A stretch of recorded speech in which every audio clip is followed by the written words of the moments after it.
Bonsoir mes très chères dames, cette vidéo est réservée uniquement pour les femmes.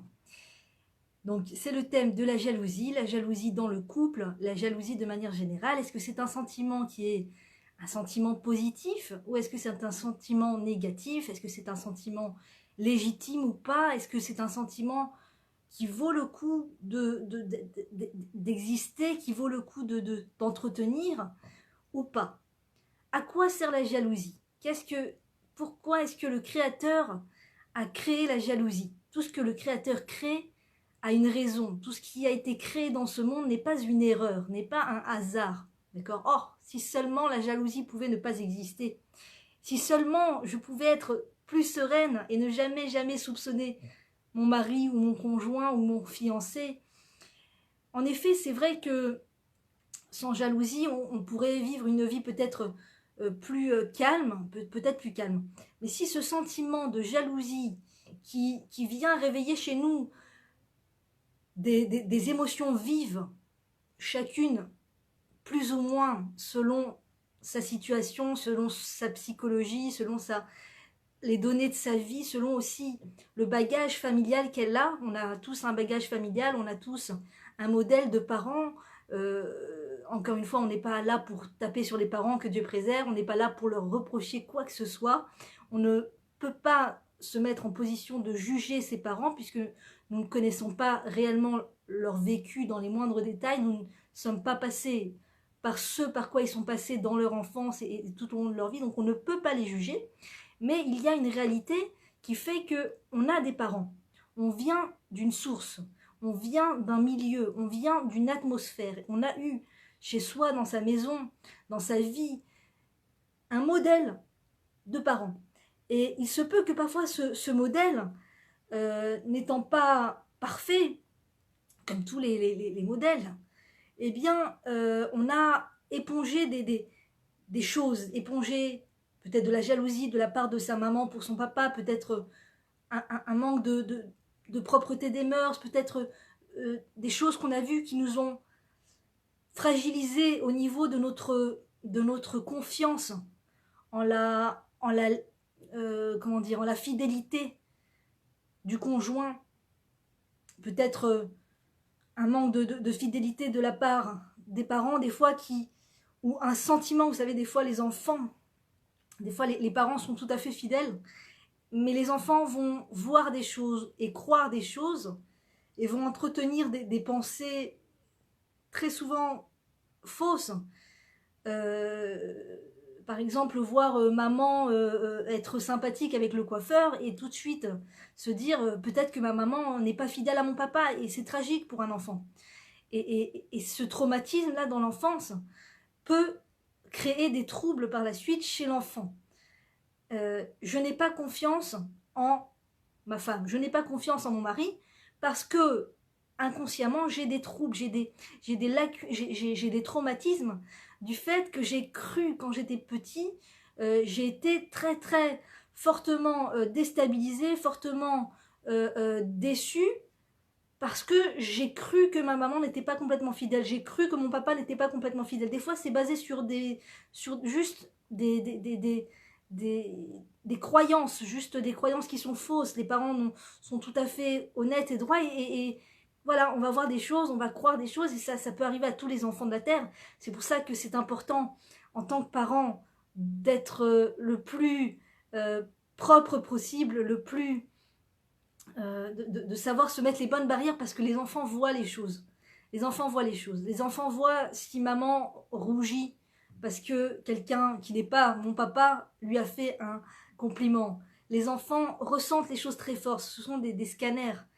Donc quand ils voient papa maintenant rire à gorge déployée avec la serveuse, ça fait quelque chose chez l'enfant. L'enfant se dit mince, pourquoi il rigole avec cette femme et pas avec maman?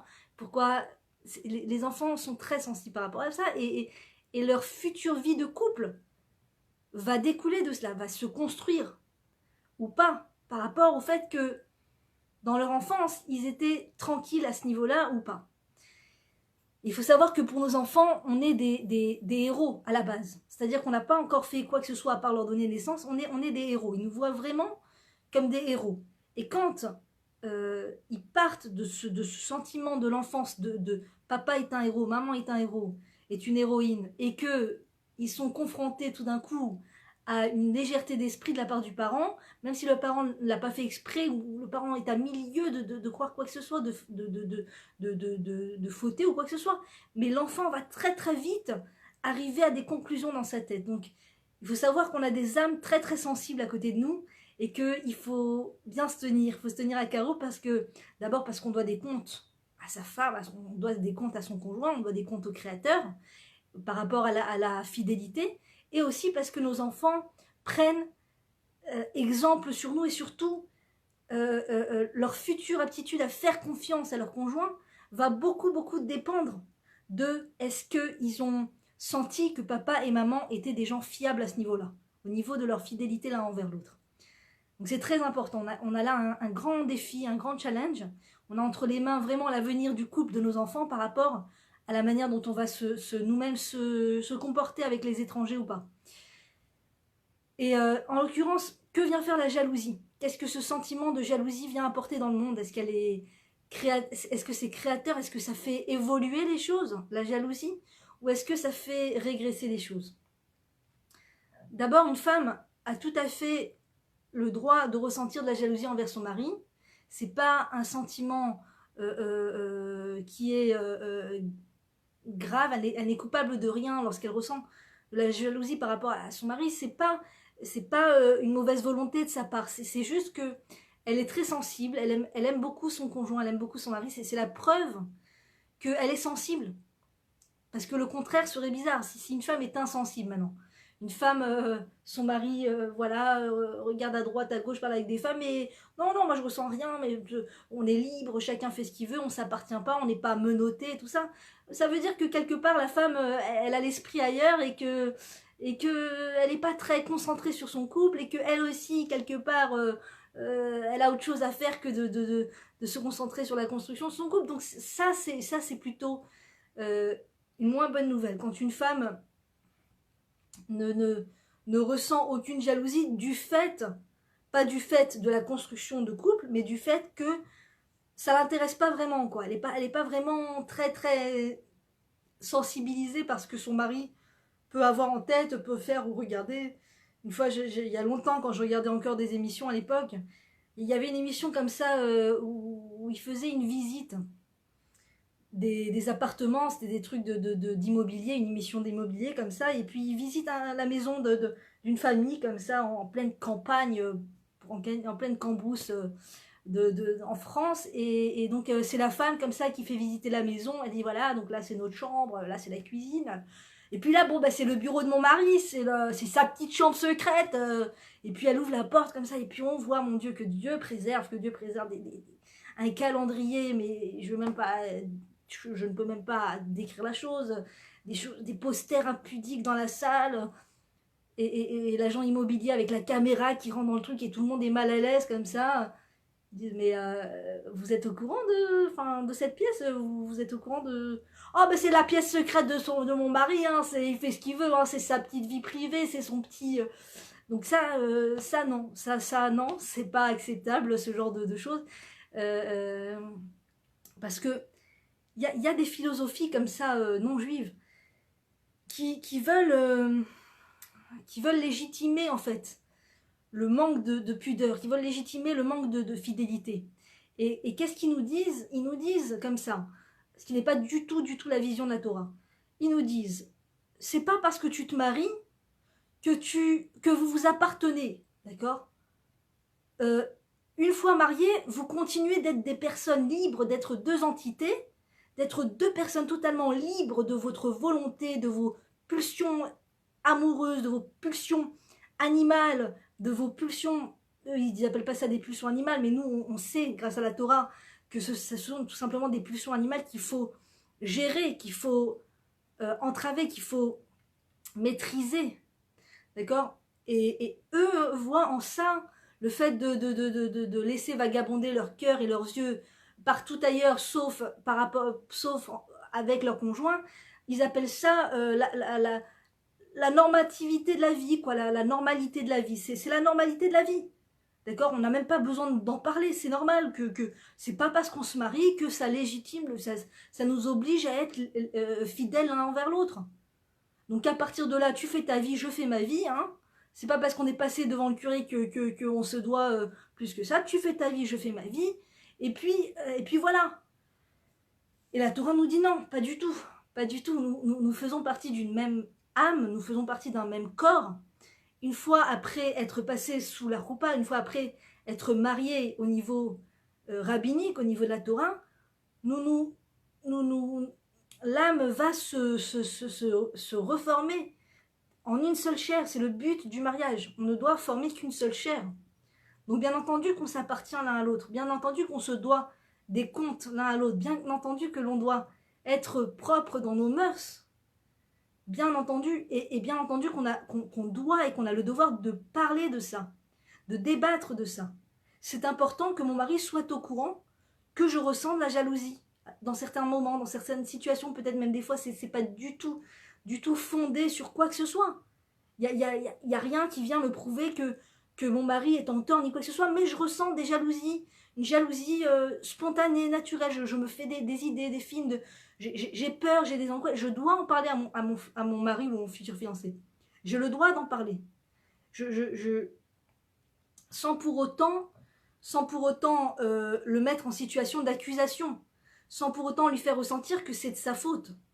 Au contraire, lui dire, écoute, je sais que tu es un homme formidable, je sais que tu es un homme extraordinaire, mais je me dois de te dire que, étant donné, je pense que je t'aime énormément, je tiens énormément à toi, je veux juste que tu saches qu'il m'arrive de penser que tu pourrais te lier d'amitié avec une autre femme ou qu'une autre femme se mette à attirer ton attention, et cela me peine, cela me donne un sentiment d'insécurité. C'est pas du tout en rapport avec tes actions et avec ton caractère, ça n'a rien à voir, c'est moi en fait, c'est chez moi. Mais voilà, parce que je t'aime et parce que je veux qu'on fasse notre vie ensemble et qu'on construise ensemble, je pense que c'est important que je te dise comment je sens les choses, comment je vois les choses.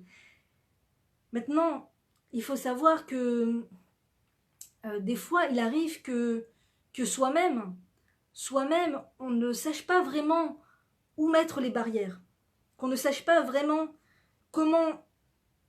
dans quelle mesure se permettre de parler avec d'autres hommes, dans quelle mesure laisser d'autres hommes rentrer en interactivité avec nous.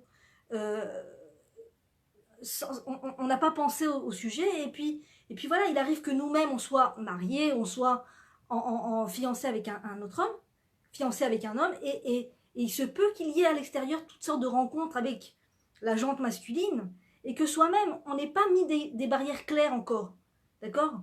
Que par exemple, un jour, je suis passée devant une très grande bijouterie comme ça, et chaque fois qu'il y avait une femme qui s'approchait de la vitrine, il y avait un homme qui sortait du magasin, genre coupe à la mannequin américaine, hollywoodienne, grande taille, vraiment le mannequin avec le super costume et tout, qui sort du magasin comme ça et qui commence à aborder la femme et qui commence à lui parler d'une façon vraiment ambiguë, tout ça pour le marketing, tout ça pour vendre des bijoux en fait. C'est une grande chaîne de magasins de luxe, donc ils se permettent d'engager des gens comme ça très beaux et des femmes très belles et des hommes très beaux qui sortent et qui se mettent à draguer la femme en fait pour la teaser, pour la faire entrer dans le magasin, pour lui faire acheter.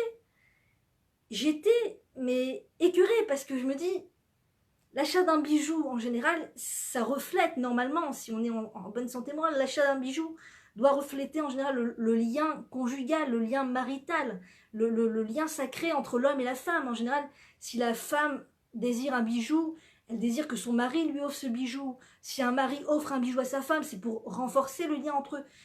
Qu'est-ce que c'est que cette histoire de magasin de bijoux où tu vas et tu te fais draguer, mais vraiment quoi, harcelé par un vendeur, mannequin et tout. J'étais choquée. Et en fait, qu'est-ce qu'on ferait pas pour de l'argent, quoi? Qu'est-ce qu'on ferait pas pour vendre? Aujourd'hui, il n'y a plus de limite, d'accord? Tout est bon pour pouvoir vendre un produit. Tov, c'est un autre sujet. La question, c'est en tant que femme, d'accord? Je suis une femme, je suis mariée ou je suis en fiancée, en pourparlers pour le mariage. je me retrouve face à une telle situation. Un vendeur qui veut me vendre quelque chose, sauf que bizarrement, quand on est cliente, quand on est la cible de ce genre de vendeur, on n'arrive jamais à être suffisamment cérébral, suffisamment objectif dans sa tête pour se dire attends. Le gars, il est en train il me voit comme un dollar géant, quoi, une carte bleue géante. Il me voit pas comme une personne. On a du mal à dissocier le fait que ce vendeur veut me vendre un produit et le fait que, non, tout simplement, il est sympa, il me trouve sympa, il est chaleureux, enfin quelqu'un de gentil, enfin quelqu'un de gentleman, de poli, enfin quelqu'un qui sait s'adresser aux femmes. Aujourd'hui, il n'y a plus personne ne sait s'adresser aux femmes, heureusement qu'il y a ce genre de personnes. Non, c'est juste un vendeur super motivé à te vendre un produit. Des fois, on n'arrive pas à faire la différence. Donc, en général, c'est dû au fait, plus on manque de chaleur, si vous voulez, plus on a une lacune de chaleur intérieure, dont on n'est pas responsable, c'est le vécu par lequel on est passé, c'est pas des choses sur lesquelles on peut vraiment revenir en arrière, mais il y a des choses, des événements, des éléments dans la vie d'une personne, lorsqu'elle est enfant, lorsqu'elle est jeune, qui font que ça va créer chez elle des lacunes de chaleur ou pas. Et plus les lacunes de chaleur intérieure, de confirmation intérieure de je suis aimé par mes parents m'aiment, j'ai reçu un paquet de chaleur et d'amour dans mon enfance, en fonction de la lacune par rapport à ça, on va tomber ou pas dans le piège de ces gens qui veulent nous amadouer, qui veulent nous draguer, nous faire croire qu'ils ont des sentiments d'amour ou d'amitié envers nous, alors qu'en vérité, ils ne veulent que nous vendre un produit. Et si, en fonction de notre lacune, on va tomber dans la cible ou pas.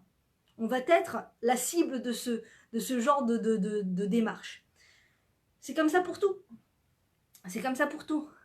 Et si on est sûr de soi, si on sait ce qu'on vaut, si on n'est pas pauvre intérieurement, émotionnellement, d'accord, on ne tombe pas dans ce genre de piège. Ça n'est qu'un vendeur.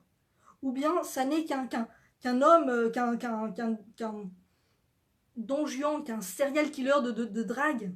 Un serial dragueur. Ça n'est qu'un serial dragueur. Je n'ai pas besoin de ça. J'ai confiance en moi. Je sais ce que je vaux. Je connais ma valeur. J'ai pas besoin de ce serial dragueur pour me sentir bien dans ma peau. J'ai mon mari, j'ai mon fiancé, j'ai un projet de vie sérieux. Donc j'ai pas besoin de toute waouh, t'es vraiment la fille de mes rêves. Ah, t'es vraiment une bombe. Ah, une fille comme toi, mais vraiment, ça se fait plus sur le marché.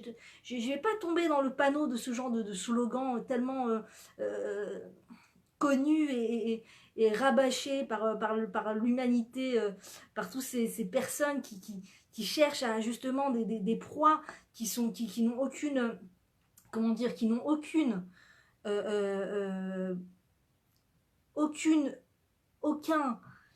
respect envers la femme mariée, d'accord? Ils ne respectent même pas le statut marital d'une personne. On leur dit, cette femme est mariée, ne la regarde pas, ne la touche pas, ne t'intéresse même pas. Elle est prise, elle est mariée. Et ils n'ont rien qui les arrête, Ils regardent la fille, ils lui parlent, ils lui font des blagues, mais dis donc, cette femme est mariée. Pourquoi tu vas lui parler? Donc, si en tant que femme, je me suis pas mis des barrières, je ne sais pas quelles sont les barrières, je ne sais pas qu'il doit y avoir des barrières entre moi et ces autres hommes, d'accord? Que le seul homme entre qui il ne doit y avoir aucune barrière, ça doit être moi et mon mari. Je ne sais pas cette chose-là. Je ne suis pas au courant. Je n'ai pas étudié le sujet. Je n'ai pas pris conscience du sujet. Plus je suis en danger de moi-même me laisser aller à tout d'un coup ressentir des émotions amoureuses, des émotions amicales, puis très vite amoureuses, pour un autre homme. Des fois, c'est des choses très enfouies à l'intérieur, que je ne pourrais pas décrire. C'est pas que je vais m'endormir et puis je me dis, mon Dieu, j'ai ressenti des émotions d'amour pour un autre homme. C'est pas des choses très conscientes. C'est des choses sur le moment, tu vois, tu croises le regard de ce super de ce super, comment dire, serveur de bistrot. Bon, c'est vrai, il veut juste un pourboire, mais quand même, ce regard et tout, flamboyant, ce regard profond à la Johnny Depp, là, avec son petit costard à la machin et tout, dernier cri, oh là là, c'est tout à fait le genre de mec que j'adore. Mais tu es mariée, madame? Oui, non, mais je te parle juste objectivement, au niveau physique, c'est tout à fait le genre de... Mais tu ne devrais même pas avoir de yeux pour ça. Tu ne devrais même pas voir ce genre de choses. Ça ne doit même pas t'effleurer d'observer plus que de mesure ce genre de personne. Tu es marié ou tu es fiancé. Et donc, quand soi-même, les barrières ne sont pas claires, on a une rétroactivité par rapport à son mari, par rapport à son conjoint. Le conjoint, c'est comme un miroir, si vous voulez. On va se projeter à l'intérieur du mari. C'est-à-dire que si, inconsciemment, je sais que je ne suis pas claire au niveau de mes barrières, ça peut être une des raisons, je ne dis pas que c'est la raison de toutes qui va expliquer pourquoi moi-même je suis jalouse par rapport à mon mari. C'est pas obligatoire, mais l'une des raisons qui fait que je vais ressentir de la jalousie par rapport à mon mari, que je vais être très jalouse par rapport à mon mari, c'est le fait que moi-même je ne suis pas claire avec les autres hommes. Et donc quand je me retrouve face à mon mari, j'ai un reflet de flou. J'ai un reflet de flou par rapport au compte que je dois à mon fiancé, à mon mari. De la même manière que c'est pas clair pour moi, de la même manière que je peux tomber dans le piège de n'importe quel homme à n'importe quel moment, si on me le dit, je dirais non, mais non, je vais pas tomber dans le piège. Mais c'est pas des choses qu'on peut prévoir. On ne peut pas se faire confiance. La Torah me dit, ne te fais pas confiance jusqu'au jour de ta mort. C'est pas des choses où tu peux te faire confiance. C'est pas des choses où tu peux signer. D'accord? Il y a une histoire dans le Talmud où il y avait une femme d'un très grand sage qui elle-même était une femme très sage, très érudite en Torah, qui enseignait la Torah à des élèves, qui avaient des élèves et qui leur enseignaient la Torah. Et qui disait à son mari, moi je suis sûre de moi, je suis sûre que je peux me faire confiance jusqu'à la fin de mes jours, je suis sûre que je n'aurai jamais d'émotion amoureuse pour un autre homme que toi. Je suis sûre de moi, je suis tellement propre dans mes mœurs que je sais, il n'y a rien à craindre. Et le Rav lui a dit, le Talmid Chacham lui a dit, écoute, dans la Torah c'est écrit que tu ne peux pas te faire confiance jusqu'au jour de ta mort. Donc il n'y a pas d'exception. Toi aussi tu peux tomber dans le piège. Elle a dit non, je suis sûre de moi. Et donc ce grand sage s'est dit, bon, eh ben, si elle est si sûre d'elle, on va la tester. Et il lui a envoyé un étudiant à elle, en lui parlant, il a parlé à l'un de ses élèves, il lui dit, écoute, tu vas aller voir ma femme, et tu vas essayer d'aller avec elle, d'accord? Je te le demande parce que je veux lui enseigner une leçon. Je veux qu'elle comprenne que même elle est humaine et que même elle a ses failles et que même elle doit mettre des barrières très claires. Bon, l'élève a écouté son Rav et il est parti voir la femme du Rav et il a fermé la porte. Il est rentré dans la maison avec la femme, avec l'enseignante, l'érudite en Torah. Il a fermé la porte. Ils se sont retrouvés en situation de hirout, ce qui est totalement interdit par la Torah. Ils se sont retrouvés seuls dans une même pièce. Et là, l'élève a commencé à charmer la femme du Rav et la femme du Rav a commencé à ressentir quelque chose. Et elle s'en est tellement voulu que, bon, l'histoire est triste, et elle s'en est tellement voulu qu'elle s'est donné la mort. Elle s'est dit, mon mari avait raison, j'ai ressenti des émotions pour cet élève, je me suis trompée sur toute la ligne. Donc voilà, on n'a pas besoin d'arriver là pour se mettre des barrières. Tout le monde, tout homme qui soit, toute femme qui soit, doit se mettre des barrières très claires. Très claires. Par exemple, parler, raconter sa vie, parler, ouvrir sa vie devant les autres, ouvrir le dossier de sa vie devant les autres. C'est une chose intime. Raconter des choses personnelles, des émotions personnelles. L'adresse de mes émotions, ça doit être mon mari, ça doit être mon fiancé. Je ne dois pas raconter à d'autres hommes ce qui me passe par le cœur, ce qui me passe par la tête. La seule adresse à qui je dois m'ouvrir au niveau de mes émotions, ça doit être mon mari. Et donc, quand je n'ai pas réglé ce problème chez moi, je vais avoir tendance à voir chez mon mari, à voir chez mon fiancé, euh, à craindre, à craindre. Peut-être que lui-même est dans le flou. Je peux avoir en face de moi la personne la plus fidèle au monde. Si moi-même, dans ma tête et dans mon cœur, je ne suis pas encore claire sur ces choses-là, claire que je n'ai pas maintenant à communiquer de façon légère avec un autre homme, que je n'ai pas à être en contact avec un meilleur ami, avec un copain, avec le copain de mon frère, j'ai pas à être en contact avec un autre homme que mon mari ou mon fiancé, et ben donc je vais voir chez mon mari ce même manque de barrière. Donc voilà. Donc ça, c'est une chose, en fait, c'est un travail à faire chez soi. Ça nous appelle à faire un travail de propreté des mœurs. Ça nous appelle à se dire, bon, qu'est-ce que je lui reproche à mon mari? D'accord? J'ai peur qu'il parle avec une autre femme. Est-ce que moi, je parle avec d'autres hommes? Où je m'en trouve, où j'en suis à ce niveau-là? Est-ce que je peux me permettre de lui demander de ne pas s'adresser à des autres femmes? Ou est-ce que moi-même, je parle avec d'autres hommes, je communique avec d'autres hommes, hormis le strict minimum. Hormis le strict minimum. C'est des choses qu'on doit vraiment des questions qu'on doit se poser. Donc, des fois, quand les gens entendent ça ils ont le sentiment que, mais alors quoi, parce que je suis mariée, parce que je suis promise à un autre homme, je dois faire le deuil de tous les hommes de la terre. Je dois faire un trait sur tous les hommes de la terre. Ça restreint. Ça restreint. C'est moyenâgeux, c'est un peu fanatique, c'est un peu de la folie. Pourquoi est-ce qu'on ne peut pas... Souvent, cette question est revenue.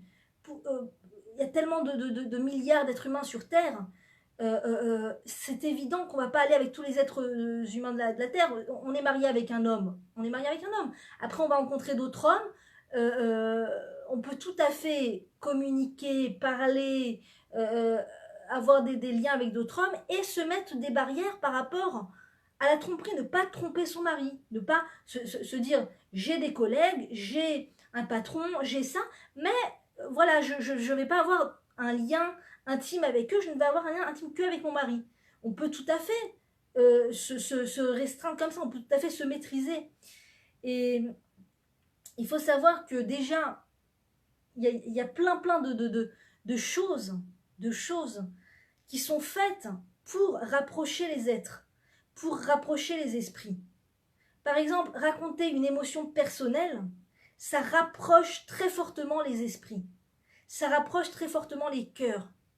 Raconter à quelqu'un une chose qui nous tient à cœur, j'ai acheté tel vêtement, je voulais acheter tel vêtement, je voulais acheter telle robe, finalement je ne l'ai pas trouvé, je l'ai trouvé moins cher, c'est quelque chose qui me tient à cœur personnellement, ça va créer un lien avec la personne avec qui je partage cette chose.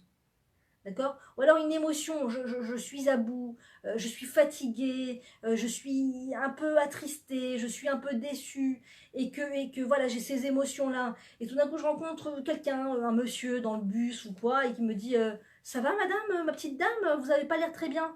Ah bah je vous avoue que ces derniers temps, tu le connais même pas le bonhomme. Je vous avoue que ces derniers temps, je suis un peu fatiguée, ou je suis un peu déçue, ou oui c'est vrai, comment vous avez pu voir ça en moi? Comment vous savez que je suis justement dans une période de tristesse ou quoi. Tu vois, la personne, elle peut, tout d'un coup, la femme, elle peut tout d'un coup être émue de voir qu'un homme étranger fait attention à ses émotions, alors que peut-être que son mari n'a pas fait attention au fait qu'elle n'était pas très bien, ou qu'elle était... il était très occupé à faire des choses très dignes, à faire plein de choses pour elle, mais il n'était pas occupé il n'a pas fait attention, et tout d'un coup un étranger qui vient, ma petite dame, ça va? Ben alors, vous avez l'air d'avoir le cœur un peu au bord des larmes, ou je sais pas quoi. Et nous, tout de suite, on va rentrer dans ce truc de, ah, quelqu'un fait attention à moi. Quelqu'un, et après, il y a une ouverture du cœur, et après, oui, ben, c'est vrai, je me sens comme ça, et puis tu as l'impression que tout d'un coup, comment dire, tu vas lui dévoiler des choses personnelles. Et ça crée des liens, ça rapproche les êtres. Ça rapproche énormément les êtres. Ou par exemple, de manger ensemble, de manger à la même table, face à face l'un à l'autre, de parler en mangeant, ça rapproche énormément. La nourriture rapproche énormément. La nourriture rapproche énormément. Donc si Je ne suis pas sensible à ces choses-là. Je ne fais pas attention à ces choses-là. Je mange avec un collègue, d'accord? C'est mon collègue. Bon, bah, de toute façon, il faut bien qu'on partage la même table, parce que de toute façon, c'est la table de la... C'est comme ça, je vais pas manger là et lui là, puisqu'on est dans la même pièce, ça se fait pas, ça fait vraiment la fille froide, ça fait la fille... C'est bien, c'est pas grave de passer pour une personne froide. Il vaut mieux passer pour une personne froide et préserver l'intimité de son couple, préserver toutes ces choses qui vont me permettre de me rapprocher de mon mari, c'est-à-dire ne manger qu'à la table de mon mari, avec mon mari, et je protège mon couple, je protège ma cellule familiale. Je peux passer pour une personne froide ou fermée aux yeux de plein d'êtres humains, mais c'est pas grave. C'est pas grave, ça vaut le coup. Si c'est le prix du bon fonctionnement de mon couple, ça vaut le coup de mettre un vent, de mettre une distance. Il ne faut pas trop s'inquiéter de ces choses-là. Vous savez, quand on fait la volonté du Créateur, quand on fait on va sur le chemin de Dieu, on va sur le chemin du Dieu. L'un des premiers principes pour pouvoir s'y tenir, c'est de ne pas avoir peur du qu'en dira-t-on, de ne pas s'inquiéter de ce que les gens peuvent dire. Parce que de toute façon, les gens diront toujours des choses. Alors, ou ils diront de vous que vous êtes quelqu'un de frigide, ou ils diront de vous que vous êtes quelqu'un si c'est pas le cas, si vous vous êtes pas mis des barrières, ils diront que vous êtes quelqu'un avec légère d'esprit. De toute façon, les gens qui parlent parleront. Donc ça peut être dans les deux sens. Ou vous êtes une personne qui, ils diront, ah bah celle-là, dis donc, elle est bien froide, celle-là, elle mange toute seule, en solo, dis donc, ça va, elle vit en autarcie et tout. Ok, ou alors c'est quoi, pourquoi elle est toute timide, elle est vraiment réservée, ok, bon, toutes sortes de commentaires. Ou bien, oh bah celle-là, dis donc, elle a pas honte, hein, elle va s'asseoir avec l'autre, mais elle sait pas qu'il est marié, et puis elle-même elle est mariée, mais pour qui elle se prend, et puis elle se prend pour un mannequin, ou quoi, celle-là. De toute façon, des gens qui veulent parler, qui ne savent pas qu'il y a une grande importance dans le fait de ne pas calomnier sur les autres, de ne pas juger les autres et de ne pas, surtout pas parler sur eux, eh bien, de toute façon, ils parleront. Donc, autant protéger sa cellule familiale, autant protéger son couple, autant mettre toutes les chances de son côté, autant d'aller sur le chemin du Créateur, celui qui nous a demandé en plus, c'est vraiment la paracha qui vient de passer, c'est la paracha où cet ennemi du peuple juif, Bilam, qui veut la fin du peuple juif, qui veut maudire le peuple juif, les voit tous dans le désert, tout le peuple juif, ils ont tous leur tente, ils ont construit leur tente, les unes différentes, c'est-à-dire l'entrée de la tente ne donnait pas sur l'entrée de l'autre tente. Les tentes étaient décalées dans le désert, ce qui faisait que l'entrée d'une certaine famille donnait sur le paysage du désert. Pourquoi? Pour protéger leur intimité. Ça ne vous regarde pas, ça ne vous concerne pas. Ce qui se passe chez nous, c'est chez nous. Ni je regarde le mari de l'autre, ni mon mari ne doit regarder la femme de l'autre. On doit vivre notre cellule, être concentré sur nous, être concentré sur notre cellule, être concentré sur notre construction. Et arrêter de se jeter tout le temps comment il est le mari de l'autre, et lui il porte, et puis lui il est musclé, et puis lui il a des cheveux, et puis lui il est super bien fringué, et puis lui il gagne plus d'argent, et puis regarde, il serait temps que tu te donnes un peu plus, parce que regarde ce qu'il fait. Ça peut être à tous les niveaux, même au niveau spirituel. Regarde, lui c'est un rave, regarde lui il étudie, regarde lui il organise des cours chez lui, et regarde lui il a une synagogue et tout. Et toi, t'en es où? On peut comparer sur tout, même on peut comparer en pensant qu'on vient d'un bon sentiment et d'une bonne volonté, mais en vérité, on détruit sa cellule familiale à zioter ce qui se passe chez l'un et chez l'autre, à regarder sans cesse. Donc, le peuple juif a été sage déjà dès le désert, ils étaient déjà sages au point, grâce à la connaissance de la Torah, grâce à la connaissance de Dieu, au point de comprendre que c'est humain. Quand on est face à l'un, quand on a un vis-à-vis comme ça sur les voisins, quand on a un grand vis-à-vis sur les voisins, eh ben, on tombe dans le fait de regarder, qu'est-ce qui se passe chez eux Ah, mais tu as vu comment lui il parle, tu as vu comment elle s'adresse à son mari, tu as vu comment elle le respecte, tu as vu le cadeau qu'il lui a fait, tu as vu les vacances super, tu as vu ça. Et donc, du coup, ça crée une tension dans le couple, ça crée des jalousies, et puis ça crée des risques d'intimité, de manque de fidélité. des risques de manque de fidélité. D'accord? Se laisser charmer par le mari de l'autre, ou le mari qui se laisse charmer par la femme de l'autre. Oh, quelles odeurs de gâteau incroyables! C'est vraiment un cordon bleu, c'est incroyable.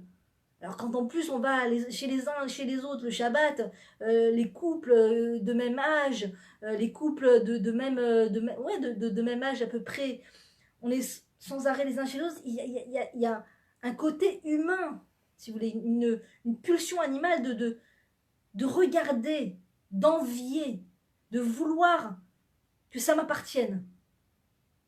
Ah, cet homme qui fait des compliments à sa femme, je veux que ça soit à moi.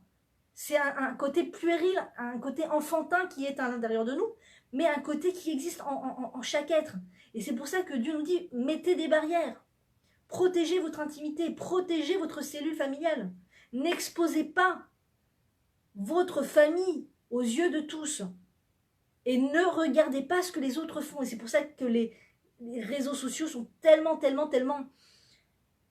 sont un piège tellement important, sont un piège, une porte ouverte sur le ziotage, une porte ouverte sur le gazon de l'autre est plus vert, sur voyons quelle est la destination de leurs vacances, voyons quel est le cadeau que son mari lui a fait, voyons quelle demande grandiose il lui a fait en mariage. Et donc il y a de la jalousie qui s'installe, il y a de l'insatisfaction chronique par rapport à ce qu'on a reçu du Créateur, donc un manque de reconnaissance envers le Créateur. Qui dit manque de reconnaissance envers le Créateur dit je ne suis plus du tout en adéquation avec mon essence de Yehudi. Yehudi qui vient du mot Lehodot, le mot juif en hébreu. Un juif, une juive, c'est Yehudi, Yehudia, et c'est les racines de remercier, les hodot, de remercier le Créateur. Donc quand je ne suis plus dans le remerciement vers Dieu pour ce que j'ai eu, parce que je suis en train d'observer ce que l'autre a et que je n'ai pas, ça peut être son mari, ça peut être sa femme, eh bien je tombe dans cette insatisfaction, dans cette tristesse, dans cette morosité, j'en veux à mon mari. En général, quand on en veut à son mari, quand on a des plaintes envers son mari, d'accord, hormis cas que Dieu préserve grave de violence, de manque de respect, etc., de violence verbale ou physique. Bon, eh bien, quand on a tout un panier de reproches envers son mari, c'est parce que ça fait bien longtemps qu'on a arrêté, ou qu'on n'a jamais peut-être observé ce qu'il y avait de bien chez le mari.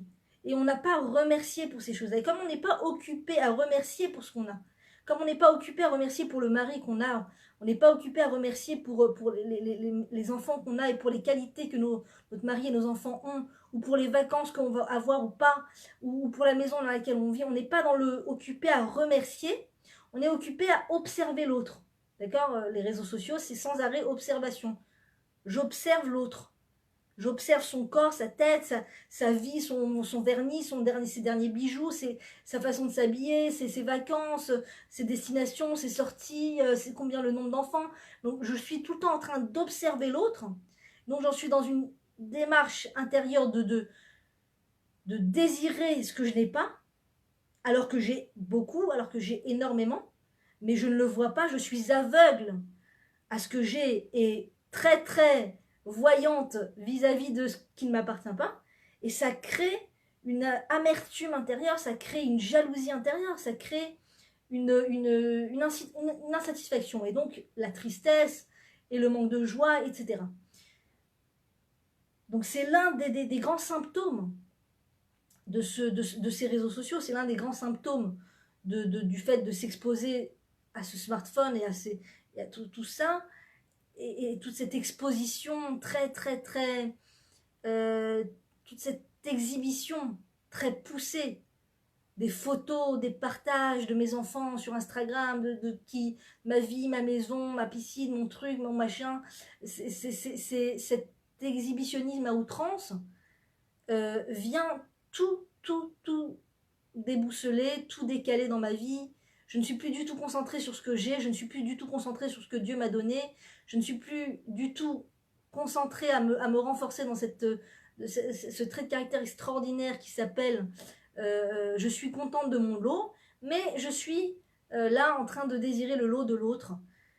Et ça fait pas du bien. Ça fait pas du bien au cœur, ça fait pas du bien à la joie, ça fait pas du bien à notre famille qui est spectateur de ma déception permanente, parce que la déception se lit sur le visage, c'est quelque chose de très flagrant sur le visage quand on est déçu, déçu de ses enfants, déçu de son mari, déçu de sa maison, déçu quand on vit en permanence déception de ce qu'on a parce que c'est pas ce que l'autre a, parce que c'est pas suffisamment, parce que voilà, eh bien les gens de la maison le ressentent, c'est toute une atmosphère qui se crée, c'est tout un message qui est envoyé aux gens de sa maison et que les gens de la maison épongent, et puis ils peuvent avoir une tendance à reproduire aussi l'insatisfaction de maman, l'insatisfaction des parents, et donc ça fait une famille qui n'est pas contente. Et donc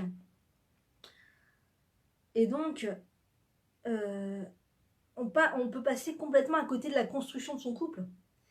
Et, et c'est là où soi-même, ayant un désir d'autre chose, une ouverture sur tout et tout le monde, je suis ouverte à tous les hommes, je suis ouverte à tous les copains, je suis ouverte à parler à n'importe quel homme maintenant qui va qui va m'écrire un message, ou qui va me faire un commentaire, ou qui va me faire un smiley, je vais lui répondre, parce que je ne me suis pas encore mis des barrières.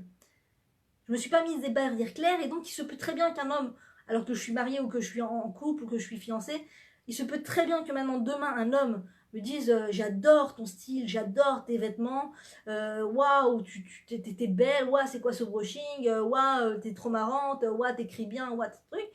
Et je vais directement tomber dans le piège de commencer à répondre, entretenir une discussion, une communication, répondre avec un petit smiley, moi aussi, qui sourit, qui clignote, qui machin, qui truc.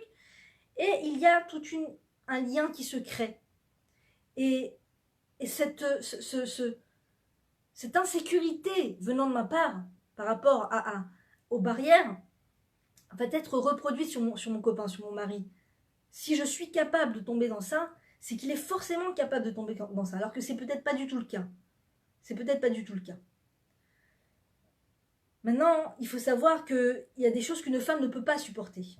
Il y a des choses qu'une femme, naturellement, c'est la raison pour laquelle nos sages ont interdit dès lors qu'un homme juif épouse deux femmes. Parce que c'était tout simplement insupportable pour ces deux femmes. Ça crée une grande jalousie. La femme ne peut pas supporter, n'est pas faite pour supporter de partager son mari. Et donc il y a des choses qui sont que la femme n'apprécie pas. Il y a des choses que la femme ne peut pas supporter. La femme ne peut pas supporter de partager son mari.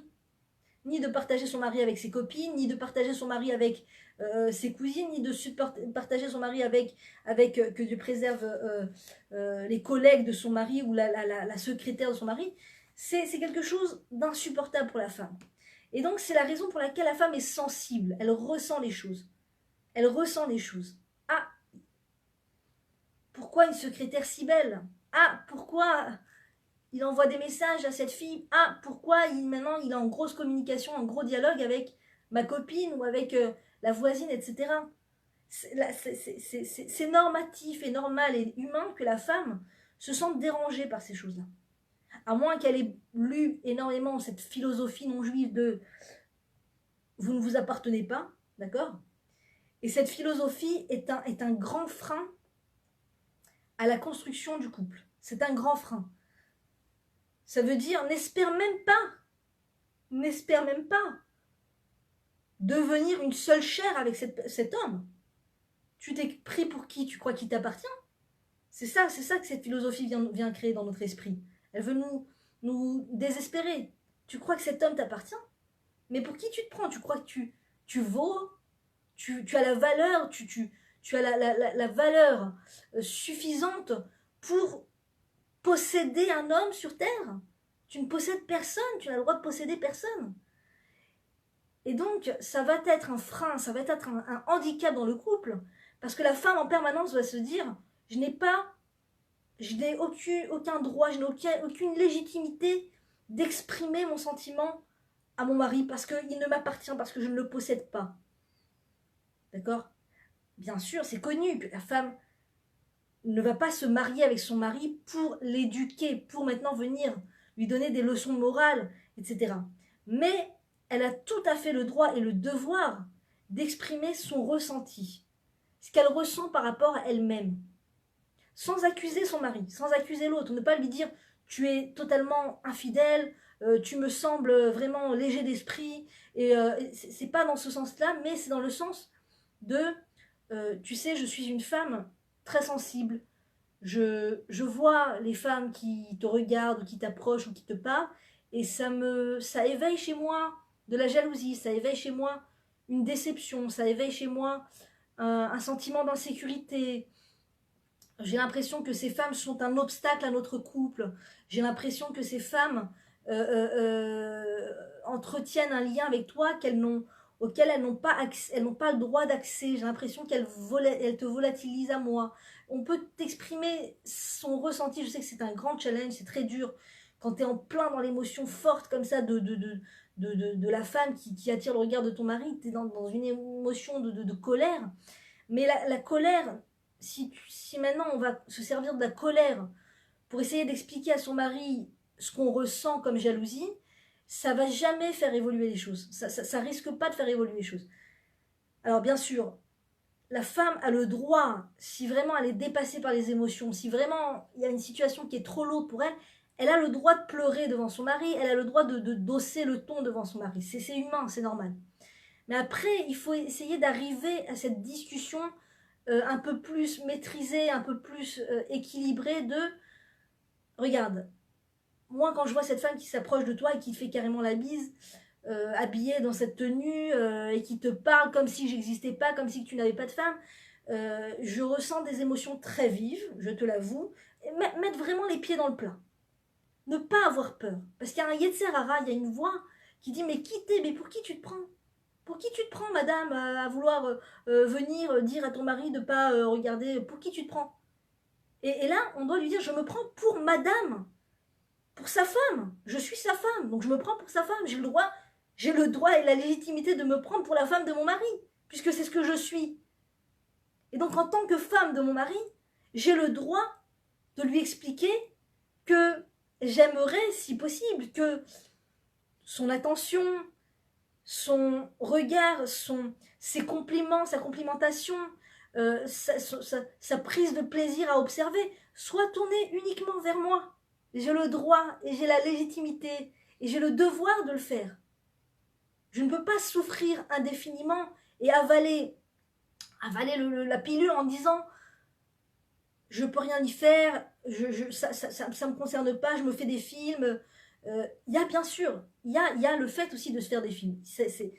Il faut aussi prendre en considération cette notion que à partir du moment où on est exposé aux films hollywoodiens, aux films de quelque nature qu'elle soit, quel que soit le pays, il n'y a pas que Hollywood qui produit des films beurre qui est dégueulasse, il y a tous les pays qui s'y mettent. Quand je regarde ces films à l'eau de rose, tous ces films de comédie amoureuse et toutes ces histoires et ces romans et tout ça, c'est vrai que ça n'aide pas du tout à construire un terrain de confiance avec mon mari. D'accord, c'est même une source de beaucoup de palpitations inutiles, de beaucoup de peur et d'inquiétude et d'illusions et d'intranquillité du cœur concernant la fidélité de mon mari. Ça veut dire que je peux avoir un mari en face de moi qui est extraordinaire, qui est extrêmement propre dans ses mœurs. Si je me branche à cette source de films, de fiction, de films, où il y a c'est Sodome et Gomorre à chaque fois dans plein de nuances différentes, d'accord, tous les gens qui travaillent dans la cinématographie sont très créatifs, ils n'ont pas de borne à leur imagination de créer des scénarios vraiment légers d'esprit, de très mauvais goût, de très mauvaises mœurs. Et donc quand je m'expose à ça, je rentre dans la phobie, je rentre dans la paranoïa, instantanément. Je suis peut-être une personne très construite, très sûre de moi, je sais ce que je vaux, je connais ma valeur, j'ai confiance en notre couple, j'ai confiance en notre mari. Tu te branches à ça, fini la confiance. Il n'y a plus de confiance, il n'y a plus rien. Il n'y a plus rien. Il y a plus de. Tu peux avoir même une comment dirais-je,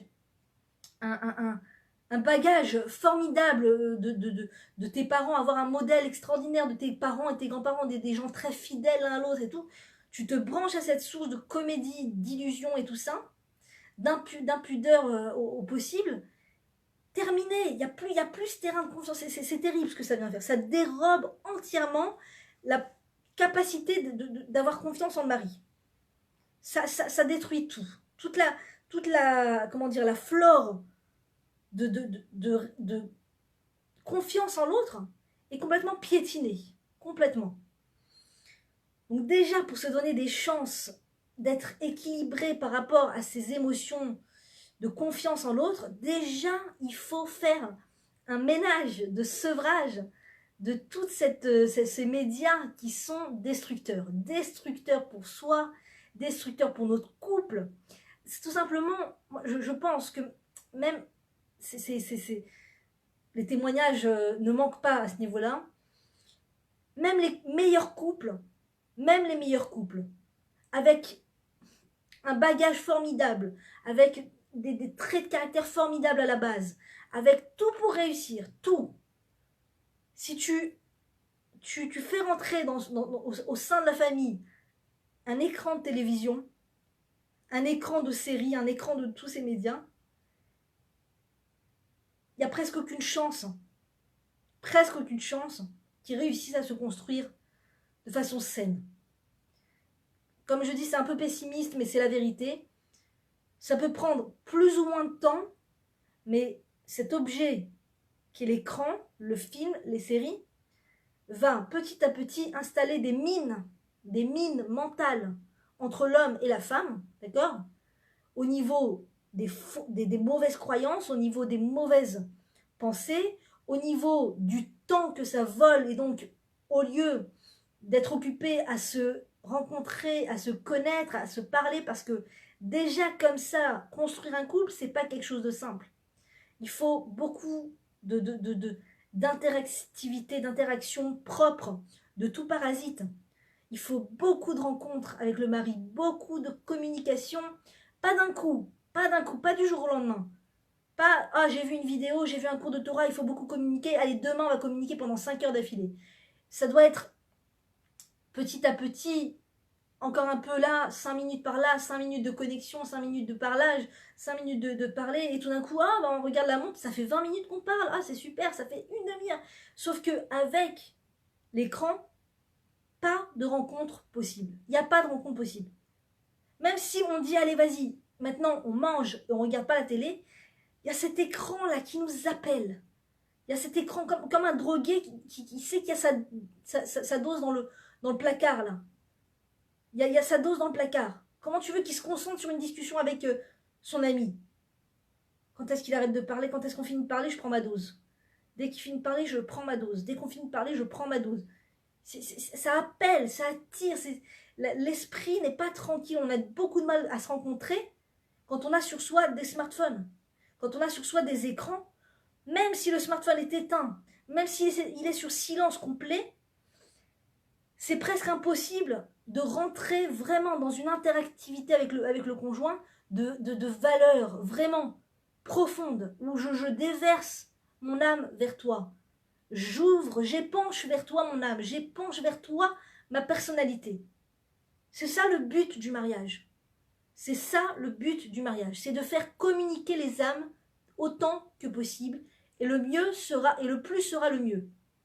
Plus on épanche les âmes, maintenant je dis pas, on va pas forcer le mari à rentrer du travail, encore que ça dépend. S'il travaille trop et que ça ne permet pas au couple de se construire, oui, il faut revoir peut-être aussi les horaires, mais c'est pas vraiment ça la donnée. C'est-à-dire que si on a un couple solide, l'homme peut être énormément d'heures à l'extérieur. Si on a des moments de rencontre de qualité propres de tous ces parasites, si on a su construire, et c'est une histoire de temps, ça prend du temps, c'est pas en un jour, on a su construire un saint des saints dans la maison, c'est-à-dire un endroit que quand on se retrouve, c'est que nous, pas d'écran, pas de téléphone, pas de gens étrangers autour de nous, c'est que nous, on arrive à se rencontrer, je dis vraiment c'est un travail, et je suis loin moi-même de pouvoir dire que j'ai accédé à ça. Je ne parle pas d'un endroit où je suis arrivé à ça, je parle d'un endroit où je me dirige vers ça, où j'entends ça, j'étudie cela, et donc je comprends quelle est la direction, mais moi-même je suis dans un travail de forcené avec l'aide de Dieu, on espère que ça ira, mais on est tous dans ce travail, on est tous dans ce travail plus ou moins, plus ou moins. Donc quand il y a cette vraie rencontre qualitative, l'homme peut être énormément à l'extérieur, que ça ne va pas vraiment mettre en danger le couple. Si il y a vraiment ce contact, ce vrai contact authentique. Je témoigne par exemple de la rabbinite d'Inarab qui raconte que Baruch Hashem, ils ont un couple formidable, extraordinaire, que Dieu les bénisse et les protège. Et son mari travaillait, était à l'armée, était un soldat à l'armée. Pendant 20 ans, je crois, il était en dehors de chez lui 3 semaines par mois, si je ne me trompe pas. Pendant 3 semaines, il était à l'armée, et 3 semaines, toutes les 3 semaines, il rentrait comme ça le Shabbat chez lui. Et donc c'est sur ces Shabbats, tous ces Shabbats rares où ils étaient ensemble, qu'ils ont petit à petit construit leur couple, et aussi le téléphone, ils ont parlé par téléphone, mais la rabbinite ne lui a jamais reproché d'avoir un trop grand rôle sur les épaules, ne lui a jamais reproché de se donner autant pour le peuple juif, de donner autant de lui-même à l'extérieur. Elle ne lui a jamais reproché, me semble-t-il, ou peut-être que ça a fait partie de leur sujet de communication, je ne sais pas, mais en tout cas, la rabbinite d'Inarab encourage le fait de laisser l'homme donner au peuple juif ce qu'il peut donner, que ce soit au travers de l'étude de la Torah, que ce soit au travers de sa mission dans ce monde, s'il est bien orienté, s'il est bien influencé, qu'il a un rave à qui se référer, et qui pose ses questions, qu'il est sur un chemin de recherche, de faire la volonté du Créateur, la femme ne doit pas trop s'inquiéter du fait que son mari passe beaucoup d'heures à l'extérieur pour pouvoir donner au peuple juif ce qu'il peut donner. Mais comment dire, la pierre angulaire de cette possibilité de donner, permettre au mari de donner à l'extérieur, de donner au Ham Israël, au peuple juif, c'est d'avoir cette construction en marche. Et en général, quand le mari donne au Ham Israël, il y a une bracha qui rentre, il y a une bénédiction qui rentre dans le couple, qui fait que même si on se rencontre peu de fois, eh bien ces fois-là vont être tellement qualitatives que le couple peut se construire sur cela. Et on peut, à l'inverse, passer son temps ensemble, être tout le temps sous le même toit, mais il y a tellement de parasites autour de nous qu'on ne se retrouve pas en vérité. On est là physiquement, on est ensemble physiquement, mais nos esprits sont ailleurs, nos esprits sont éparpillés. Nos esprits sont éparpillés. Donc on ne se rend pas compte à quel point vraiment ça peut nous handicaper des fois, souvent même, à tous les coups. On ne se rend pas compte à quel point ces intrusions de l'extérieur de la rue, d'accord, de ce que j'appelle, et ce que les rabbinim appellent l'égout social, l'égout médiatique, rentrent à la maison, c'est extrêmement handicapant pour la construction familiale. Et ça prendra le temps que ça prendra, mais ça empêche la cellule familiale de se construire, et après, au final, ça mène vers malheureusement des séparations, vers des routes très tortueuses. Ça plante des graines, si vous voulez. Chaque film, il faut comprendre qu'il n'y a pas de film ou de série parvée. Il n'y a pas d'émission parvée qui n'a aucun impact sur l'esprit de l'être.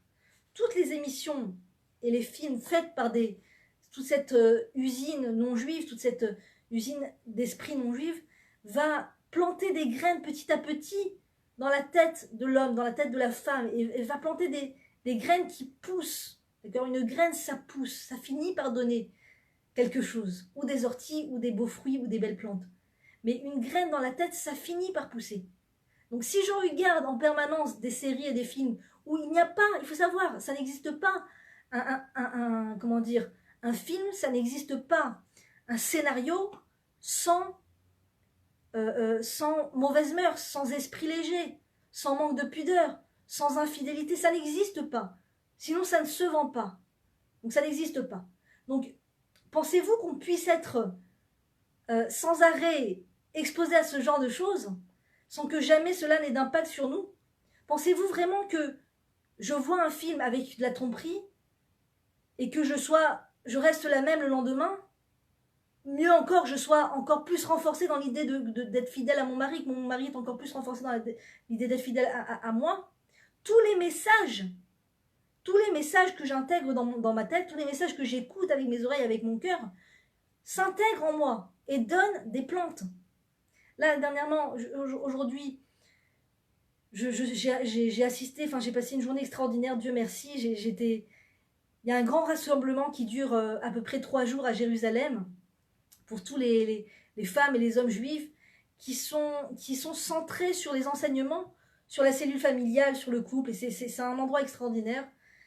Ça s'appelle Binyan Shalem, c'est le rassemblement de Binyan Shalem. Ça a lieu 1 ou 2 fois par an, je crois.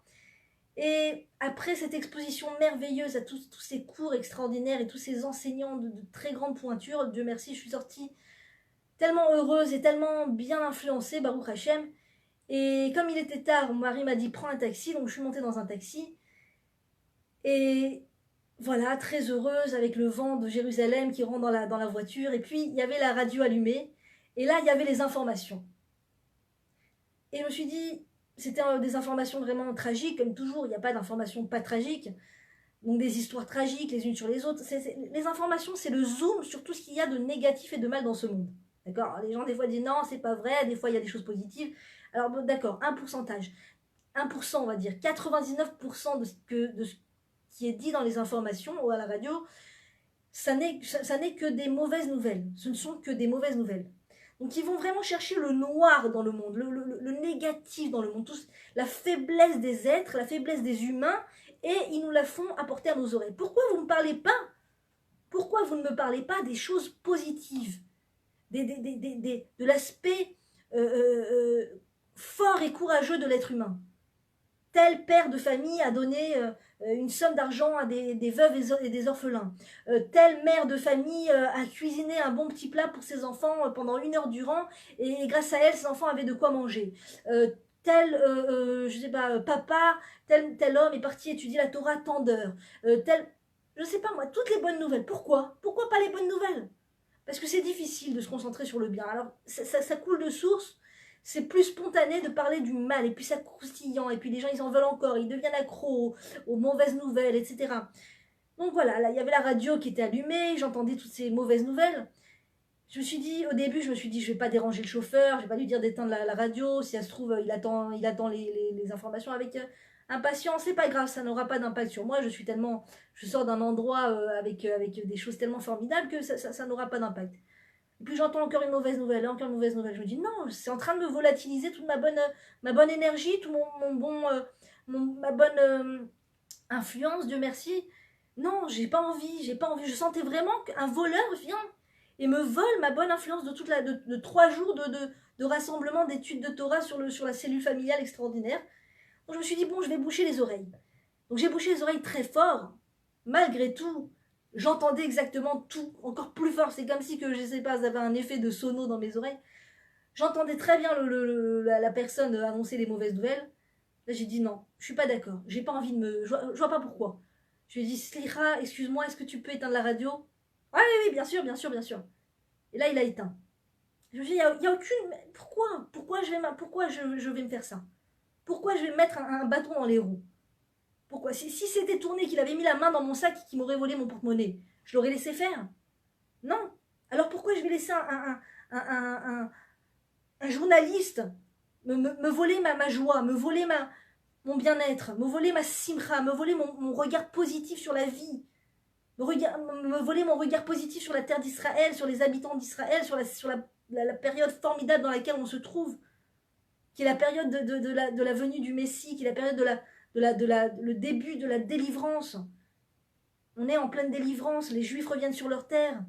C'est un miracle, ça tient du miracle. Quand j'étais petite et que je venais en Israël pour les vacances, j'étais tellement heureuse et tellement contente que rien ne pouvait casser ma joie, rien, puisque j'étais tellement heureuse. Et aujourd'hui que j'y vis au jour le jour, il y a un danger de s'habituer, il y a un danger de se laisser aller à écouter des sources qui vont te dire ouais en Israël c'est pas ça, tout ça, il manque ça et puis c'est pas parfait et c'est pas. Pourquoi j'ai pas envie de laisser mon bon regard sur la terre d'Israël se dérober et s'atrophier à cause de personnes extrêmement pessimistes dont le métier est d'inquiéter et dont le métier est de faire la lumière sur tout le noir de ce monde qui est bien plus qui est bien moins important que la lumière. La lumière est plus importante. La lumière est, il y a beaucoup plus de lumière dans le monde qu'on ne croit. Il y a beaucoup plus de lumière que d'obscurité. Mais les médias vont faire un travail d'illusion où ils vont faire croire que le monde est empli d'obscurité. Le monde est empli de personnes mauvaises. Le monde est empli de dangers et de gens dangereux. Alors c'est pas vrai. C'est pas vrai. Il y a des gens formidables dans ce monde. Il y a des gens exceptionnels. Il y a des actes exceptionnels qui sont réalisés. En tout cas, ça pour vous dire que l'on choisit. On choisit à quoi on est exposé. On choisit l'influence que l'on reçoit. On ne doit pas s'avouer vaincu et dire que j'ai pas le choix, c'est comme ça, tout le monde est sur les réseaux sociaux, tout le monde a un smartphone, tout le monde a des écrans chez soi, j'ai pas le choix, c'est comme ça. Il y a le choix. C'est un choix courageux, mais il faut faire le choix. Il faut voir à long terme en vérité. Il faut voir à long terme qu'est-ce que cet écran va avoir comme impact sur mon couple. Il faut être honnête avec soi-même. Il faut être honnête avec soi-même. Donc, le fait de regarder des séries, des films et tout, ça n'aide pas en le fait de développer sa confiance par rapport à son conjoint. Ça n'aide pas. C'est impossible, si tu veux. C'est impossible. Je peux avoir une disposition formidable à avoir comment dire, à avoir de la confiance en mon conjoint, et tout va être complètement volatilisé, encore une fois, par les séries, etc. Donc ça, c'est un mauvais élément dans la vie. C'est un très mauvais ingrédient. Et quoi d'autre ? Quoi d'autre ? Voilà, le fait de ne pas avoir peur de mettre les pieds dans le plat. Cette femme me dérange. Ton lien avec cette femme me dérange. Le fait que tu aies un lien de SMS avec... Alors, le mari peut, ou l'ami peut, le fiancé peut être outré ou choqué, ou montrer une réaction de... Mais enfin, mais pourquoi tu me... tout à fait légitime d'ailleurs. Pourquoi tu me soupçonnes, enfin pourquoi tu me... C'est jamais agréable de se sentir soupçonné, c'est terrible, c'est pas un sentiment agréable. Et là il faut lui dire, écoute, c'est pas toi que je soupçonne, c'est les autres. C'est pas toi qui me fait peur, je sais que tu es honnête et tout ça, mais cette fille peut commencer à tomber dans une illusion que elle peut s'adresser à toi et qu'elle peut créer un lien avec toi, et ça me dérange.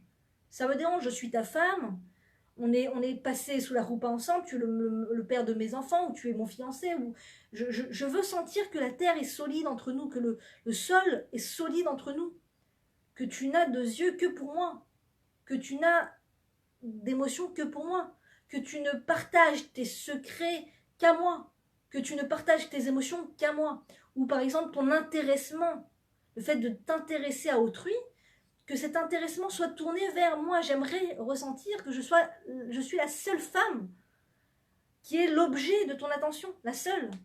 Et une femme juive, une femme de manière générale, a tout à fait le droit et la légitimité de demander ces choses-là, de vouloir ces choses-là. C'est normal. Si elle ne veut pas ces choses-là, ça veut dire qu'elle a l'esprit ailleurs. Et donc, pas possible de construire le couple comme ça. Voilà, après, il y a un travail personnel à faire de voir le bien chez son mari, de voir le bien, de voir les choses bonnes qu'il a en lui, de se dire que c'est pas quelqu'un de mauvais, que c'est pas un criminel, c'est pas un playboy comme on dit, c'est pas quelqu'un qui court après les femmes, pas du tout, mais que c'est important en tant que sa femme que je le mette en garde, que je le prévienne, que je lui parle de cette sensibilité que j'ai, et petit à petit à m'entendre, même s'il réagit de façon un petit peu a priori un peu déboussolé, un peu choqué, un peu mais pourquoi tu parles de ça, mais pourquoi tu me reproches des choses, il va entendre que sa femme désire de la fidélité de sa part. Vous pouvez aussi, une chose qui aide dans la vie, c'est de raconter des histoires de façon totalement désintéressée, entre guillemets. C'est-à-dire rapporter des histoires qui vont petit à petit lui mettre la puce à l'oreille. voilà, ça veut dire entre parenthèses, voilà la raison pour laquelle je désire que tu fasses attention. Par exemple, c'est incroyable, j'ai entendu une histoire dernièrement que, voilà, on n'est pas obligé de mentir ou d'inventer, hein. Je pense que ce sont des histoires malheureusement, qui sont existantes. On a tout entendu une histoire. Si on a entendu une histoire d'infidélité, lui raconter. C'est vraiment choquant, ce mari-là qui est parti avec sa secrétaire, ou celui-là qui au début, c'était juste des voisins, juste bonjour, au revoir, et petit à petit, est-ce que tu as du sucre, et petit à petit, ah, c'est quoi la recette de ton gâteau, et petit à petit cela. Ils sont partis ensemble faire les courses, et puis voilà, et maintenant ils parlent, et puis maintenant voilà, et cette histoire, et la pauvre, la femme, elle se retrouve seule avec ses enfants. Qu'est-ce que tu penses de ça? Le sensibiliser, lui demande, essayer de le sensibiliser par rapport à la pudeur, par rapport aux bonnes mœurs, à la propreté des mœurs, le sensibiliser par rapport au fait que ça peut arriver, que ce sont des choses qui arrivent beaucoup plus vite qu'on imagine, que ça peut arriver à n'importe qui, que s'il n'y a pas de barrière, lui parler de l'importance des barrières. Si ces gens s'étaient mis des barrières, s'ils avaient su se mettre des barrières, telle chose ne serait jamais arrivée. S'ils avaient su étudier la Torah, s'ils avaient fait rentrer la Torah dans leur vie, s'ils avaient écouté des cours sur la fidélité, s'ils avaient pris plus à cœur la valeur de leur couple, ça ne serait jamais arrivé. Voilà, lui raconter des choses, témoigner des histoires qu'on a entendues, et petit à petit, lui mettre la puce à l'oreille. Lui mettre la puce à l'oreille. Les pauvres enfants qui se retrouvent avec des parents séparés, les pauvres enfants qui sont témoins du fait que le père et la mère ils sont pas fidèles, les pauvres, les enfants, tu te rends compte, des histoires qui sont des clignotants, qui sont des alarmes qui lui rappellent que il y a des dangers et qu'il faudrait se préserver de ces dangers, à mon sens. Voilà, mes très chères dames, n'hésitez pas à partager, que Dieu nous aide à, finalement, parce que le but, c'est quoi? C'est d'arriver à la confiance entre soi et son mari. C'est le but. Au final, on doit avoir confiance l'un à l'autre. On doit être des êtres où on a confiance en soi. On ne doit pas vivre indéfiniment dans ce manque de confiance et dans cette jalousie. Ça ne doit pas être un état indéfini. Il faut arriver à un état de tranquillité d'esprit où on a tellement parlé de ça avec mon mari, on s'est tellement mis d'accord avec mon mari, on a tellement décidé ensemble de se mettre des barrières, on s'est tellement renforcé ensemble à entendre des cours dessus. Vous savez qu'il y a plein de cours formidables sur la fidélité dans le couple, sur le site du Rav Ron Shaya, par exemple, sur le site leava.fr. Leava.fr, vous pouvez chercher dans le moteur de recherche fidélité dans le couple, lien entre les hommes et les femmes. Moi, personnellement, c'est ces cours grâce auxquels j'ai fait Teshuva, grâce auxquels j'ai commencé à prendre conscience que, il fallait se mettre des barrières. C'est des choses que je n'ai pas toujours su. Et pour moi, ça a été des cours, personnellement, qui m'ont vraiment mis les idées au clair. Vraiment. Il y a les cours du Rav Ben Shetrit, qui parlent aussi pas mal de la fidélité. Et regardez, voilà, il y a des cours, peut-être très certainement sur Torah Box. Vous tapez dans le moteur de recherche, mais sauf qu'il faut faire attention de ne pas tomber sur n'importe quoi. Cours de Torah, fidélité dans le couple. Et de temps en temps, vous faites un bon repas comme ça, et dire à votre mari, ça te dirait cette fois-ci qu'au lieu de voir des séries là et des films, j'en peux plus, ça me fait faire des cauchemars et tout. Ça te dit qu'on regarde un petit cours. Il paraît que ce cours-là, on m'a envoyé, il paraît que qu'il est vraiment très drôle, ce Rav, qu'il est vraiment passionnant, qu'il est vraiment intéressant. Il paraît qu'il raconte une histoire vraiment choquante. Viens, on écoute ce cours, ça te dirait. Voilà, faire un bon repas comme ça, avec un petit apéritif, quelque chose, et regarder un cours de Torah ensemble sur la fidélité. Comme ça, petit à petit, sensibiliser l'oreille de son mari sur l'importance de la fidélité. Ou par exemple, acheter le Rav Ben Shetrit sur son site internet, vend des packs Shalom Bayit, des packs de disques à écouter mamage vraiment dans un lecteur de disques à l'ancienne, sur la fidélité dans le couple, sur la paix conjugale. Acheter un pack et le laisser dans la voiture. Et comme ça, déjà, le mari, il a je sais pas, peut-être vous n'avez pas de voiture, alors ça peut être dans une autre forme.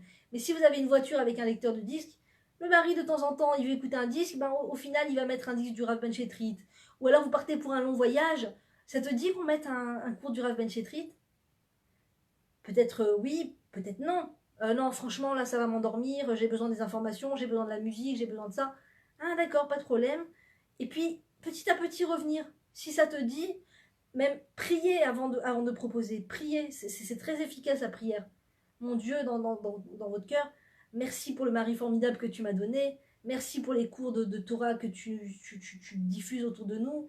Merci de nous enseigner la Torah. Mon Dieu, fasse que mon mari accepte d'écouter ce disque. Fasse que ça lui fasse un bon effet. Fasse qu'il puisse se renforcer. Il faut prier aussi, c'est ça. Parce qu'il faut beaucoup prier pour la pureté des mœurs. De son mari, de ses enfants, de soi-même, du Ham Israël. C'est des choses vraiment sur lesquelles il faut demander. Il faut demander. Parce que c'est vrai que des fois, on peut se disputer avec le mari et avoir des rapports frontaux de il faut qu'on se renforce, il faut qu'on écoute des cours de Torah et tout ça. Et il manque juste la prière, il manque juste la demande. Donc c'est pas très fertile des fois. Avoir cette prière, les bougies du Shabbat, on allume, la Hamida, la Tfila, ou même rien, j'ai pas le temps de prier, et ben, quand je suis assis sur mon fauteuil, avant que mon mari ne rentre, il est au travail, mon Dieu, s'il te plaît, protège mon mari, qu'il ne regarde pas d'autres femmes, qu'il ne pense pas à d'autres femmes, qu'il n'aime que moi dans son cœur, qu'il n'ait deux yeux que pour moi, et qu'il se renforce dans l'étude de la Torah, parce qu'il n'y a que l'étude de la Torah, d'accord, qui peut avoir une seule chance d'impact sur la pureté des mœurs d'un être humain. Il n'y a que la Torah. Vous pouvez écouter n'importe quelle philosophie sur le mariage, sur la fidélité, tous les plus grands psychologues sur la fidélité. Personnellement, je ne les ai pas lus, donc je ne sais pas vraiment ce qui est écrit dans ça, mais le seul chemin d'arriver au vrai chemin propre de tout parasite mental, de tout parasite philosophique, sur le vrai chemin de la fidélité, c'est l'étude de la Torah. De la part de l'homme, de la part de la femme. Il n'y a pas de recette magique, il n'y a pas de abracadabra et on est super fidèle. Il y a des dangers partout et il faut vraiment se renforcer en priant, en étudiant le sujet et en se mettant en pratique. En se travaillant. En osant affronter le regard de l'autre quand je lui dis je ne fais pas la bise. Je ne fais pas la bise. Et petit à petit, on prend l'habitude. Après, ça devient tellement naturel que les gens se sentent mal à l'aise eux-mêmes de faire la bise. On est tellement bien dans ces baskets de dire je ne fais pas la bise ou de faire je t'embrasse avec le cœur. C'est tellement évident que même les gens autour se disent mince, peut-être c'est moi qui est bizarre, c'est moi qui... D'accord, ils n'osent même plus dire quoi que ce soit. Donc, se renforcer dans ça, se renforcer dans sa pudeur vestimentaire, se renforcer dans sa pudeur par rapport aux hommes, dans les barrières qu'on se met, écouter des cours sur ça, plutôt que de choisir une mauvaise influence, écouter des cours sur la fidélité, et soi-même en se purifiant, en se protégeant et tout ça, le Créateur va faire en sorte que notre mari aussi va commencer à prendre conscience petit à petit. Parce que si le mari voit sa femme communiquer comme ça avec les hommes, rigoler avec les hommes, pourquoi est-ce que lui, il n'en ferait pas de même ? Pourquoi est-ce que lui-même, il n'en ferait pas de même ? Et là, ça met un danger pour les deux. Donc voilà, mes très chères dames, si vous avez d'autres questions, n'hésitez pas à me poser des questions. N'hésitez pas à partager et que Dieu nous aide à construire des couples dignes de ce nom, que tous les couples du Ham Israël puissent trouver la paix conjugale et puissent se construire sur une base de confiance et de pudeur. À très bientôt, mesdames, et Shabbat Shalom.